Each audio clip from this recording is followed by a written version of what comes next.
لا حول ولا قوة إلا بالله العلي العظيم.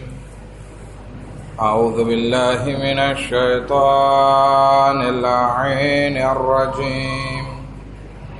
بسم الله الرحمن الرحيم. الحمد لله رب العالمين. الصلاة والسلام على سيدنا ونبينا وحبيب قلوبنا وطبيب نفوسنا وشفيع ذنوبنا جد الحسن والحسين بالقاسم محمد.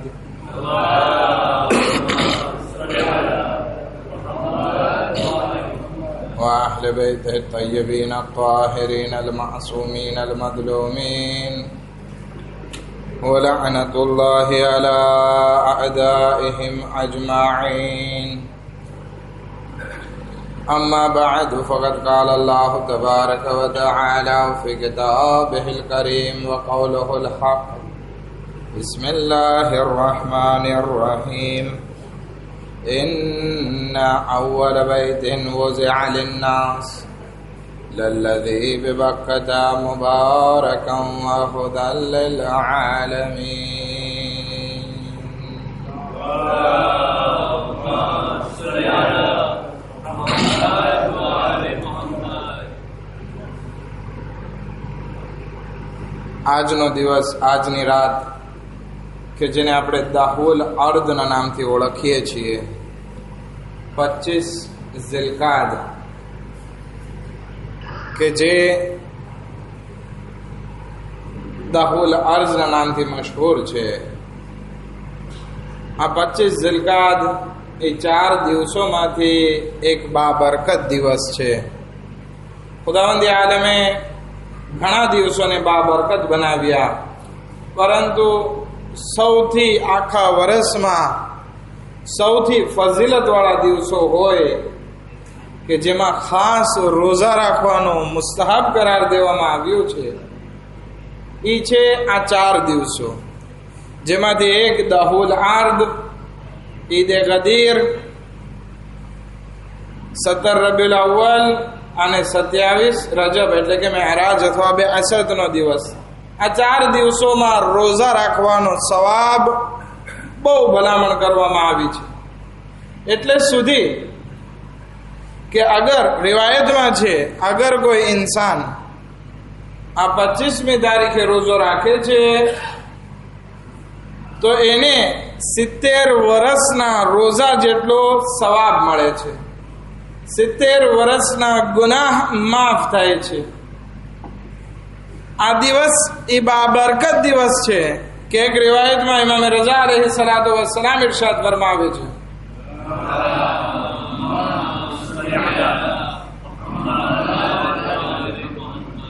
એક બાબા से बुलंद दरूद पढ़े मोहम्मद वाले मोहम्मद.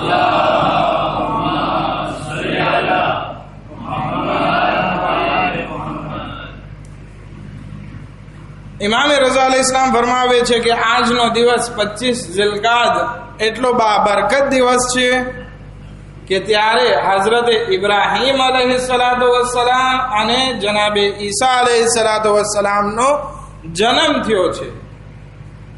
એટલું જ નહીં, હઝરત આદમ અલૈહિ સલામ એ જન્નતથી આ જમીન ઉપર આ 25 ઝિલકાદના આવેલા છે.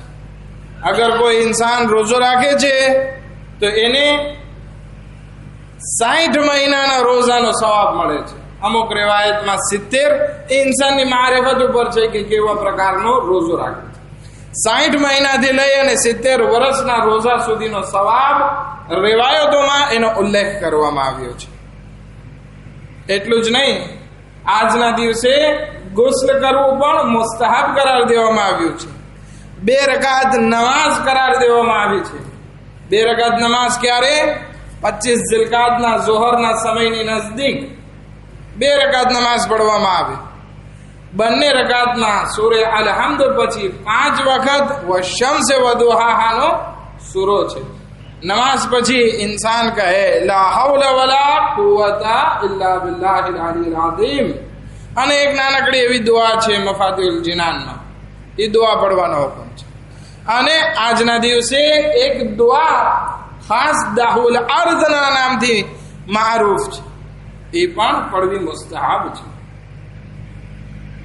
એ ઉપરાંત કહેવામાં આવે છે કે આજના દિવસની ફઝીલત એટલા માટે વધારે છે કારણ કે અમુક રિવાયતોમાં છે કે ઇમામે ઝમાના અલૈહિસ્સલામનો ઝુહુરનો દિવસ આ દાહુલ અર્ઝનો દિવસ હશે.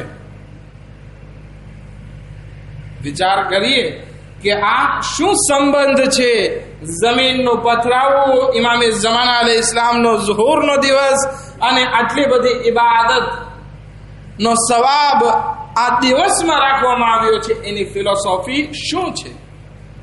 શા માટે એટલો ફઝીલત વાળો દિવસ? જમીન પથરાણી ખુદાવંદી આલમે ખલ્ક કરી, શા માટે આટલી નમાઝ પઢવાનો, રોઝા રાખવાનો હુકમ છે? એની એક ફિલોસોફી અગર વાત કરીએ તો આ શાયદ આ હોય છે કે આપણને જ્યારે કોઈ ઇન્સાન કંઈક કદો અથવા કંઈક ગિફ્ટ આપે, કંઈક ભેટ આપે, કંઈક હદિયો આપે તો આપણે એને શું કરશું? મેર્સી કહેશું, એનો આભાર વ્યક્ત કરશું, એને થેન્ક યુ કહેશું, મેર્સી કહેશું, એની માટે દુઆ કરશું, એના હકમાં કંઈક સારું કરવા કોશિશ કરશું. એ જ હાલત અહીં આવે છે કે ખુદાવંદી આલમે આપણા માટે આ જમીનને બિછાવી છે, તો આપણા માટે જરૂરી થઈ પડે કે આપણે અલ્લાહની બારગાહમાં શુક્ર અદા કરીએ અને આ 2 રકાત નમાઝ લાકલ આપણે અદા કરીએ. અગર કોઈ ઇન્સાન આખી રાત જાગીને ઇબાદત કરે છે તો એનો સવાબ પણ બહુ વધારે છે.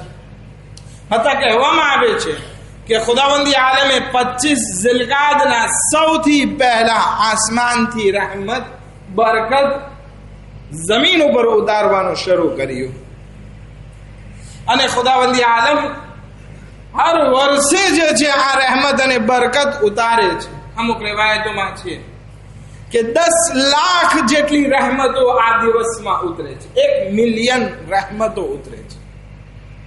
પણ 9,99,000 નેમતો કોના માટે છે? રહેમત કોના માટે છે? તો કહેવામાં આવે છે રોઝેદાર માટે છે. આ દિવસમાં જે રોજો રાખે. પણ આટલી બધી ફઝીલત શા માટે? ફક્ત જમીન બિછાવી એનો શુક્ર કરે છે એટલા માટે? એ તો સમજાણું કે ખુદાવંદી આલમે આ જમીન બિછાવી આપણે એનો શુક્ર કરીએ છીએ એટલે આ બધી નેમતોને સવાબ ખુદાવંદી આલમે રાખ્યો છે. પણ આ જમીનમાં એવું ખાસ છે શું કે ખુદાવંદી આલમ આટલો સવાબ રાખે છે? તો એની ફિલોસોફી અગર જો જોવા જઈએ તો એની પાછળ એક મોટી હિસ્તોવાર સમાયેલી છે. તો આપણે જાણવું પડશે કે આ દાહુલ અર્ઝનો મતલબ છે શું? જમીન ફેલાણી તો કેવી રીતે ફેલાણી? એ આખી હિસ્તોવારને આપણે જાણશું ત્યારે આપણને ખબર પડશે કે દર હકીકત આ દાહુલ અર્ઝ શું છે અને શા માટે આ વર્ષના 4 દિવસોમાંથી એક દિવસ છે. શા માટે ખુદાવંદી આલમ આટલી બધી નેમત અને બરકત આ દિવસમાં ઉતારે છે? એની માટે હિસ્તોવાર જાણવી જરૂરી છે. અગર જો મૂડ હોય, થાકેલા ના હોય, કારણ કે જીરામાં પણ નથી, બત્તી ઢળી ગયેલી છે, અગર હિંમત હોય તો આપણે વાત કરીએ દેતાઈથી, નહીતર પછી હમણાં દુઆ કરીને હું નીચે ઉતરી જાઉં.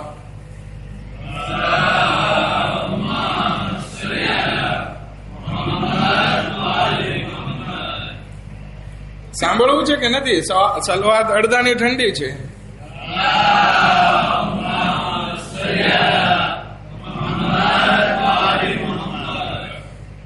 વાંધો નહીં, બધાએ દર વખતે દર વર્ષે સાંભળ્યું હશે એટલે શાયદ નહીં સાંભળવાનો મોકો મળે, પરંતુ આ વચમાં બેઠેલા જે જવાનો છે જે સલવાતે ધીમી પડે છે ને સાંભળવાનો શોખ નથી, એને આપણે સંભળાવવું છે. જાગો છો તમે બધા? એક બાબા છે બધા સલવાત પડે મોહમ્મદ વાલે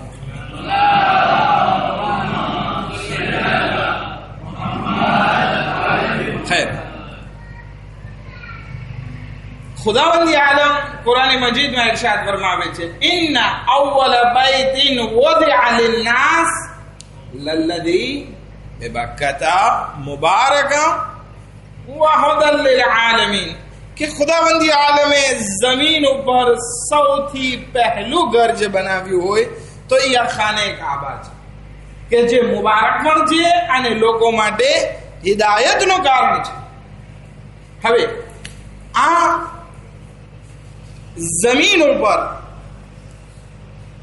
કોઈ નહીં રહેતું હતું, કાંઈ હતું જ નહીં. પહેલા જિન્નાતોની વસ્તી હતી, એ બધાએ અલ્લાહની બારગાહમાં બગાવત કરી. એમાંથી એક અઝાઝિલ શૈતાન ઇબ્લીસ જેને આપણે કહીએ છીએ, એ ઇબાદત ગુજારો તો ખુદાવંદી આલમે એને આસમાન ઉપર બોલાવી દીધો. પછી આ જમીનમાં જોઈએ તો અઝાબ જ હતો, કાંઈ નહીં હતું. આખો જમીન, આખી પૃથ્વી, આખો પ્લાનેટ જે આજે છે એ આખો પાણીમાં, દરિયામાં ડૂબેલો હતો. ન વરસાદ હતો, ન હવા હતી, ન ઝાડ, ન ઓક્સિજન, કોઈ વસ્તુ. એક નાનકડો એવો ટાપુ પણ આપણને આ જમીન ઉપર જોવા મળતો નહીં હતો.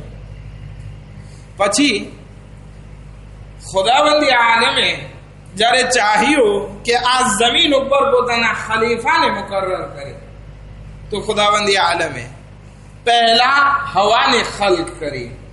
જ્યારે હવાને ખલ્ક કરી તો આ દરિયામાં જે છે એ રવાની આવી. અને એ દરિયામાં જ્યારે રવાની આવી તો ખુદાવંદી આલમ ધીરે ધીરે એ દરિયાના તળમાંથી એક જમીનને ઉપર લાવે છે. હવે જ્યારે જમીન ઉપર આવી તો નાનકડો એવો મોન્તે બને છે. એવું લાગે છે કે અંદરમાં ગ્રોથ છે.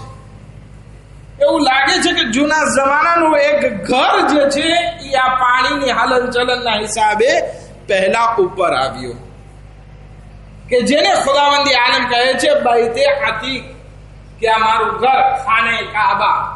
તો હવે અગર જો સવાલ કરવામાં આવે કે ખાને કાબા સૌથી પહેલા કોણે બનાવ્યું, તો શું કહેશું? ખુદે પરવરદિગારની ઝાત છે કે જેણે નેચરલી રીતે દરિયામાંથી એક ઘર ઊભું કર્યું કે જેનું નામ ખાને કાબા છે. અત્યારે જ્યાં ખાને કાબા છે ત્યાં ખુદાવંદી આલમે દરિયામાંથી એક જમીન ઊંચી કરી, એક નાનકડો એવો મોન્તે ઊભો કર્યો કે જે ગ્રોથ વાળું હતું, ઘર વાળું હતું. એને કહે છે ખુદાવંદી આલમ પહેલું ઘર. તો સૌથી પહેલા ખુદાવંદી આલમે ખાને કાબાને બનાવ્યું. પછી જ્યારે હઝરત આદમ અલૈહિસ્સલામ બહુ પછી આવ્યા તો એ આ ઘરને રીબિલ્ડ કર્યું છે, ફરી વખત બનાવ્યું છે અલ્લાહના હુકમથી. અને ત્યાર પછી હઝરત ઇબ્રાહીમ અલૈહિસ્સલાતુ વસ્સલામ આવ્યા તો એ પોતાના દીકરાની સાથે મળી આ ખાને કાબાની તામીર ફરીવાર કરી છે કે સૌથી પહેલું જે ઘર હતું એ આ ખાને કાબાની હદ આ છે. બાકી ખાને કાબા સૌથી પહેલા જે બનાવનાર હોય તો એ ખુદે પરવરદિગારની ઝાત છે. તો જ્યારે આ નાનકડું એવું નેચરલી ઘર, નેચરલી મોન્તે બની ગયું, ખુદાવંદી આલમ એને બૈતે અતીક કહે છે. ત્યાંથી ખુદાવંદી આલમ જમીનને પાથરવાનું શરૂ કરે છે.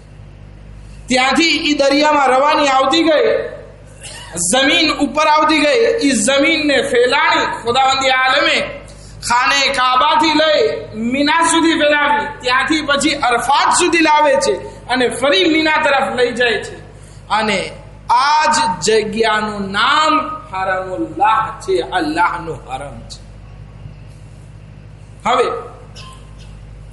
આસમાન ઉપર ફરિશ્તા જોઈ રહ્યા છે કે ખુદાવંદી આલમ આ જમીનને ખલ્ક કરી રહ્યો છે, એક ઘર બનાવ્યું, આ જમીન ફેલાણી. કોઈને કાંઈ વ્યાધિ, વાંધો નહીં આવ્યો. પછી ખુદાવંદી આલમે અમુક સમય પછી ઘણી બધી જમીન ફેલાવી. અત્યારે અગર જોવા જઈએ તો આ પૃથ્વીના ગોળામાં, આ પ્લાનેટમાં કેટલા ટકા જમીન છે, કેટલા ટકા પાણી છે? કોઈ કહે છે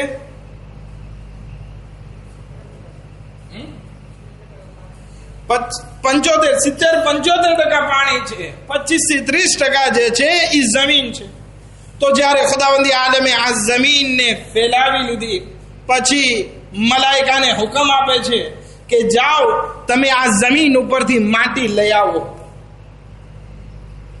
જિબ્રાઈલ આવે છે, માટી નથી લઈ જઈ શકતા. મિકાઈલ આવે છે, માટી નથી લઈ જઈ શકતા. ઇસરાફીલ આવે છે, માટી નથી લઈ જઈ શકતા. જમીન રોવે છે કે અમને ના લઈ જાય. મલેકુલ મોત આવે છે, આ માટીને લઈને જાય છે ખુદાના હુકમ ઉપર. એનાથી ખુદાવંદી આલમ એક પૂતળું તૈયાર કરાવે છે અને પછી આવાજ દે છે, ઇન્ની જાઇલુન ફિલ અર્દે ખલીફા, કે હું આ જમીન માટે એક ખલીફા બનાવી રહ્યો છું. હું જ્યારે એમાં રૂહ ફૂંકું ત્યારે તમે બધા સજદામાં જાજો. ખુદાવંદી આલમે ખાને કાબા બનાવ્યો, ફરિશ્તા અને શૈતાનને કઈ પ્રોબ્લેમ ન થયો. ખુદાવંદી આલમે આ જમીનને ફેલાવી હરમ બનાવ્યો, ફરિશ્તા અને શૈતાનને કઈ પ્રોબ્લેમ ન થયો. પરંતુ જ્યારે આ જમીન માટે એક ખલીફા બનાવવાની વાત ખુદાવંદી આલમે કરી ત્યારે શૈતાન બોલે છે, મુખાલિફત કરે છે કે ખુદાયા હું આનાથી બહેતર છું, ખલીફા તો હું હોવો જોઈએ. જાણે કે તમે શા માટે આને ખલીફા બનાવો છો? ખુદા કહે છે કે નીકળી જાઓ. એવી જ હાલત આપણે રસૂલના જમાનામાં જોઈએ છીએ. રસૂલે ખુદા મદીના રહેતા હતા, મક્કાથી મદીના હિજરત કરીને ગયા. ખુદાવંદી આલમીને કહે છે ફથ મુબીન. પછી સુલહ હુદૈબિયા, ખુદા કહે છે ફથુન કરીમ, કામયાબી બહુ નજદીક છે. પરંતુ જ્યારે આખરી હજ કરવા માટે એ જ જગ્યાની કે જે ખુદાવંદી આલમે સૌથી પહેલા ખલ્ક કરી છે, એ જગ્યાની હજ કરવા માટે ખુદાવંદી આલમે અહેકામ મોકલ્યા, હજના મસાઇલ મોકલ્યા. રસૂલ હજ માટે જાય છે. 24 વસ્તુ હરામ, એહરામ પહેરવાનો, કુરબાની કરવાની, મુંડન કરવાનું, આ બધા કાર્યો પૂરા થયા પછી ત્યાર સુધી કોઈને કઈ પ્રોબ્લેમ નથી, બધા હજ કરે છે. પછી જ્યારે કીધું મન કુંતુ મૌલા ફહાદા અલી મૌલા, હું મારા પછી કોઈ એક ખલીફા મૂકતો જાઉં છું અને એ અલી ઇબ્ન અબી તાલિબ અલૈહિસ્સલાતુ વસ્સલામ છે. તો એમાંથી એક ઇન્સાન ઉભો થાય છે ને કહે છે કે હવે આટલું બધું કીધું અમે માનીએ, હવે ખલીફાનું પણ અમે માની લઈએ. તો આ શૈતાનનો વારસદાર છે જે ગદીરના મેદાનમાં બોલી રહ્યો છે. ત્યાં ખુદાવંદી આલમે જમીન બનાવી, ખલીફા બનાવી હઝરત આદમને, શૈતાને મુખાલિફત કરી. અહીંયા રસૂલની સામે ગદીરના મેદાનમાં અલી સામે મુખાલિફત કરવા એક માણસ ઉભો રહ્યો. મતલબ કે અહીંયા જ્યારે ઘર બને છે કોઈને કઈ પ્રોબ્લેમ નથી, પણ જ્યારે ઘરનો વારિસ બનાવવામાં આવે છે તો શૈતાનની પણ ચીખ નીકળી જાય છે અને અલીના દુશ્મનની પણ ચીખ નીકળી જાય છે. એક દરૂદ પડે મુહમ્મદ વ આલે મુહમ્મદ પર.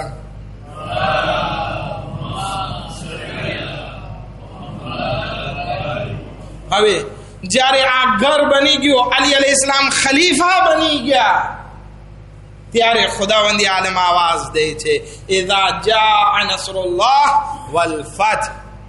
હવે ખુદાવંદી આલમ કહે છે કે કામયાબી હવે મળી.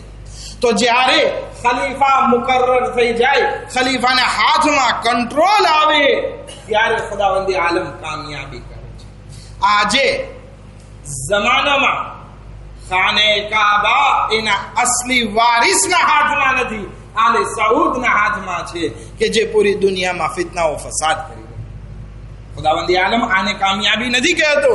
કામયાબી તો ત્યારે હશે કે જ્યારે આ ઘરનો સાચો વારિસ ઇમામે હઝરત મહદી અજ્જલલ્લાહુ તઆલા ફરજહુ શરીફ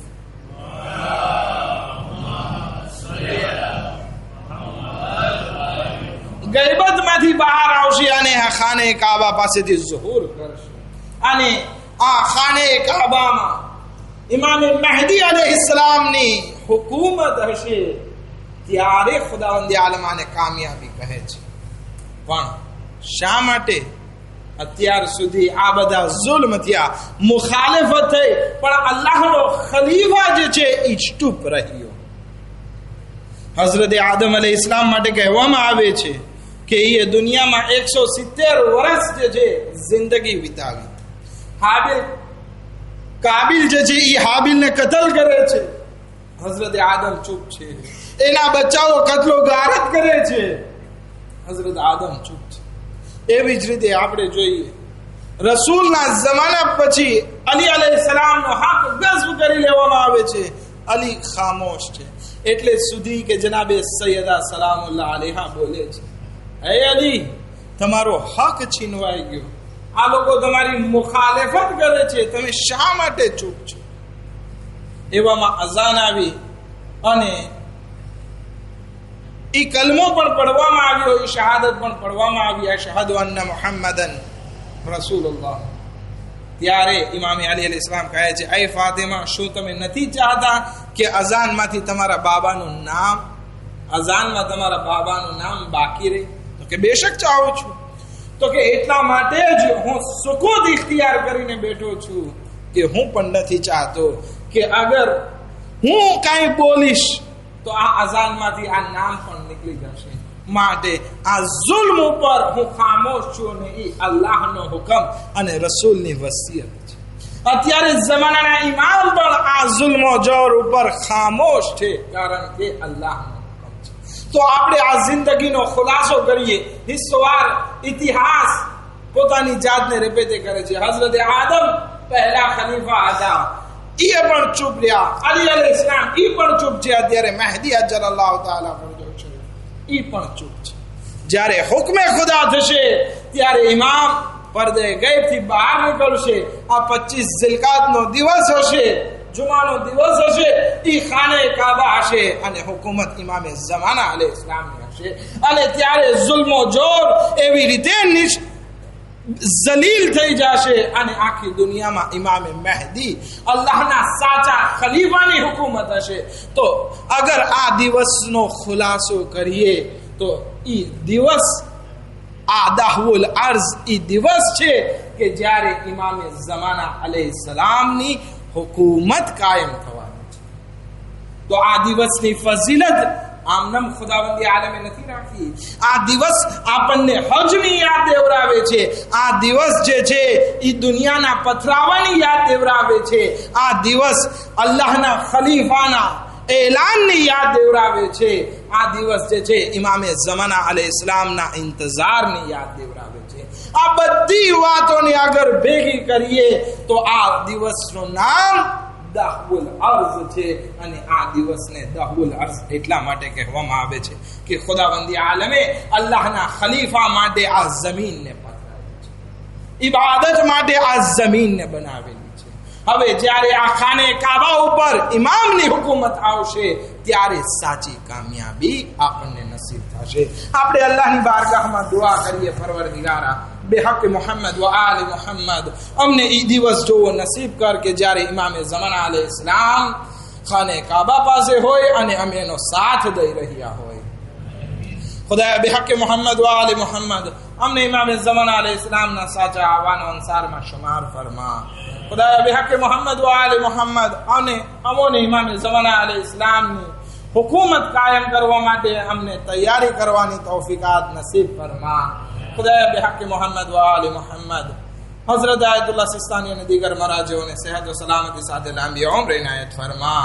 દુશ્મનાન ઇસ્લામ ખુસૂસન વહાબી તકફીરી દાઅશ ને નિસ્તો નાબૂદ ફરમા.